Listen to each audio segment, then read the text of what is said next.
Hello everyone, welcome to this session of Textbook Super Coaching. Myself Priti, your Paper 1 faculty. I hope everyone is fine. So today we are going to discuss a very important topic जो कि student अक्सर किसी भी competitive examination या UGC net के preparation के time पे common जो मिस्टेक करते हैं, और अगर आप इन्हीं मिस्टेक को टाइम पे अगर आप इनको कवर नहीं करेंगे तो ऑब्वियसली ये चीज आप लोगों को बहुत अच्छे रिजल्ट्स नहीं देगी और डेफिनेटली आप अपनी सक्सेस को अचीव करने में यहाँ पर एक टाइम कंज्यूमिंग प्रोसेस आपके लिए बन सकता है। सो वो कौन सी मिस्टेक हैं जो अक्सर स्टूडेंट्स अपनी प्रिपरेशन में करते हैं, क्या चीजें हैं जो उसको अवॉइड करनी है, इन छोटी छोटी बातों का अगर आप ध्यान रखते हैं तो ऑब्वियसली एक स्मार्ट स्ट्रैटेजी की तरफ आप चलते हैं। बिकॉज कॉम्पिटिटिव एग्जामिनेशन में सिर्फ हार्ड वर्क ही आपका रोल प्ले नहीं करता है, स्मार्ट वर्क और स्मार्ट स्ट्रैटेजी भी आपका रोल प्ले करती है। जैसे कि आपने बहुत बार सुना है कि एक बच्चा ऐसा है कि मान लिया वो 8 to 10 आवर की स्टडी करता है, एक बच्चा ऐसा है जो सिर्फ 2 to 3 आवर इन्वेस्ट करता है अपने टाइमिंग। बट अगर वो स्मार्टली 2 से 3 घंटे में वो चीजें निकाल सकता है और एक बच्चा 10 आवर में भी नहीं निकाल पाया तो वो चीज बिल्कुल आपके लिए वेस्ट है।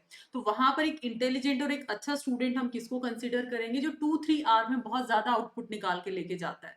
सो दैट्स वाई आपने इन सारी कॉमन मिस्टेक्स का ध्यान रखना है। सो यहाँ पर हम लोग जो मेजर चीजें हैं वो डिस्कस करेंगे। Before starting the session just note down, ये हमारा टेलीग्राम ग्रुप है @Preeti paper 1 for important sessions, YT sessions, important notes, discussion, doubt. तो please join this Telegram group ताकि पेपर 1 पेपर 2 क्लासेस के लिंक आपको टाइम टू टाइम मिलते रहें। उसके साथ साथ या तो आप आईडी के थ्रू सर्च कर सकते हैं प्रीति पेपर 1 यूजीसी नेट, एंड या फिर क्यूआर कोड के थ्रू भी ज्वाइन कर सकते हैं। And make sure you will like and share this important video, और अपना फीडबैक कमेंट सेक्शन में जरूर शेयर करना। आप ऐसी कौन सी मिस्टेक्स करते हैं, क्योंकि आप जब एग्जाम में बैठते तो ऑब्वियसली आप रियलाइज करके आते कि यार अब के साइकिल में मैंने ये गलती की थी, अगर मैं इसको कवर कर लेता ना शायद मेरा नेट जेआरएफ हो जाता। तो आपने ऐसी कौन सी गलतियां की हैं, ताकि जो स्टूडेंट फिर कमेंट देखता है या मैं भी कमेंट देखती हूँ, क्योंकि आपकी एक्सपीरियंस से ये चीजें हम लोग उन चीजों को कलेक्ट कर पाते हैं। तो मेक श्योर अपना ऑनेस्ट फीडबैक कमेंट सेक्शन में जरूर देंगे। तो मिस्टेक नंबर 1 की बात करें, यहाँ पर बच्चा ये सोचता है कि मैंने फैकल्टी के ऊपर सारा काम छोड़ दिया है। आप ना औरों के ऊपर रिलाय करना शुरू कर देते हो। लेट सपोज मैंने बोला कि आप 3 मंथ के अंदर फर्स्ट अटेम्प्ट में जेआरएफ क्वालिफाई कर सकते हैं, मैंने बोल दिया, ठीक है। लेट सपोज एक्सटर्नल फैक्टर क्या हो सकता है, आपका कोई फ्रेंड हो सकता है, कोई ऑनलाइन वीडियो हो सकती है, टीचर है, मेंटोर है। लेकिन एक ग्राउंड पे जब मैं आती हूँ, जब तक आप यहाँ पर स्टडी नहीं करोगे, ठीक है, मैं क्या कर सकती हूँ, लेक्चर डिलीवरी कर सकती हूँ, दी बेस्ट फिल्टर करके कंटेंट लेके आ सकती हूँ ताकि आपको इधर उधर की चीजें ना पढ़नी पड़े, सीधा सीधा टू द पॉइंट आपको एग्जामिनेशन बेस्ड कंटेंट चाहिए। तो जो मेजर जो थ्रस्ट आएगा ना, जो मेजर अंदर से चीज निकल के आएगी, वो आप अपने लेवल पे कवर कर सकते हो। बिकॉज ये रिस्पॉन्सिबिलिटी कहीं ना कहीं आपकी, आपको नेट करना है ना, तो वो मेजर रिस्पॉन्सिबिलिटी आपको लेनी है।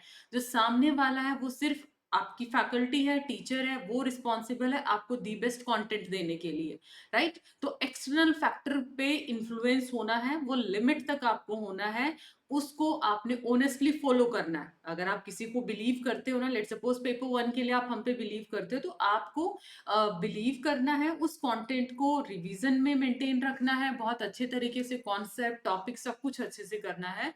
तो वो फुल एंड फाइनल देखते तो आपको ही करना पड़ेगा, फैकल्टी आपके लिए वो चीज नहीं करेगी। फैकल्टी आपको एक गाइडेंस प्रोवाइड कर सकती है, आपको दी बेस्ट चीजें दे सकती है।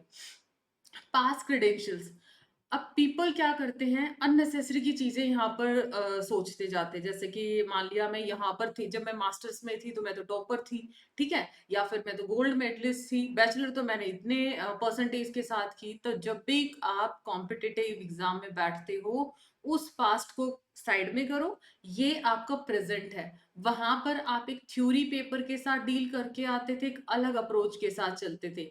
यहाँ आपका एक क्राउड अलग लेवल का बैठता है, बहुत सारे तरीके के स्टूडेंट्स बैठते हैं यहाँ पर।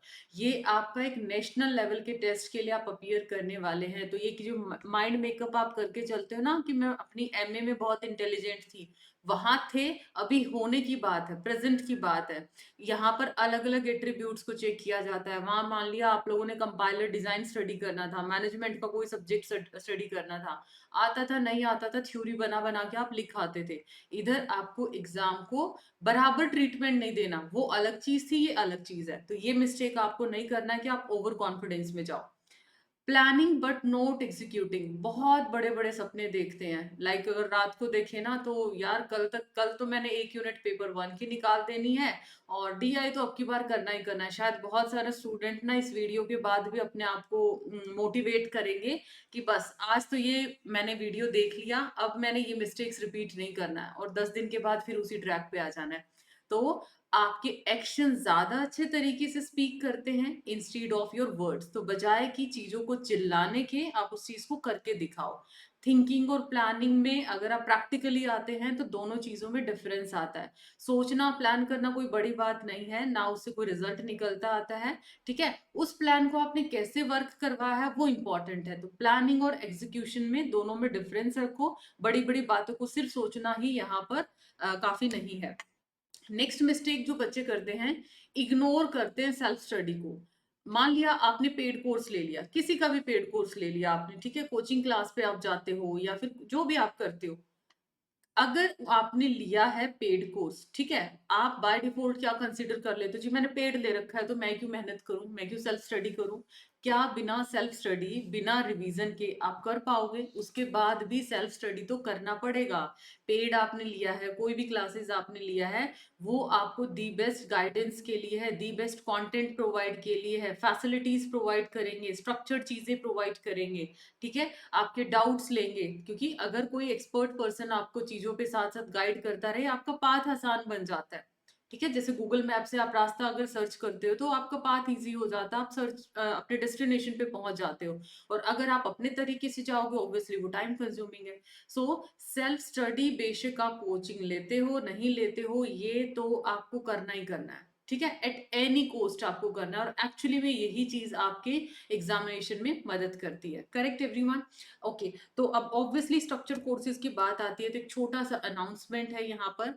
हमारे जो कोर्सेज हैं वो शुरू हो चुके हैं। पेपर वन और पेपर टू इसमें स्ट्रक्चर क्लासेस रहेंगी, लाइव क्लासेस हैं, लेटेस्ट एग्जामिनेशन पैटर्न है, सिलेबस रहेगा, क्वेश्चंस और स्ट्रक्चर्ड आप लोगों के स्टडी नोट्स हैं, पीवाईपी मॉक टेस्ट और स्पेशल मेंटोरशिप यहाँ पर प्रोग्राम रहेगा पीएचडी एडमिशंस के लिए। So make sure for enrolment, Google form दिया है डिस्क्रिप्शन में, उसको आप जरूर फिल करें। एंड उसी के साथ साथ 22 सितंबर को 8 से लेके 11:59 तक आपके 16 आवर का ड्यूरेशन, आप कभी भी अटेम्प्ट कर सकते हैं। स्कॉलरशिप टेस्ट रहेगा जिसमें you can get up to 90% off scholarship. तो make sure just for a practice purpose, अगर स्कॉलरशिप नहीं भी मिलता तो भी प्रैक्टिस के रेफरेंस पे तौर पे आप इसको अटेम्प्ट करते हैं करेंगे।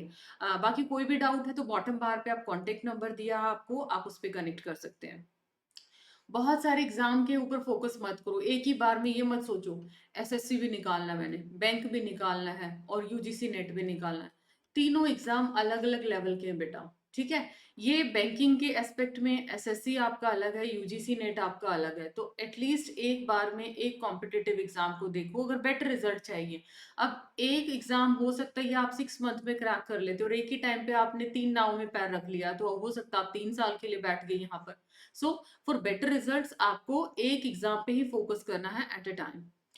टेस्ट के ऊपर आप फोकस नहीं करते हो। बच्चे अक्सर क्या करते हैं, आखिरी तक मॉक टेस्ट नहीं लगाते हैं।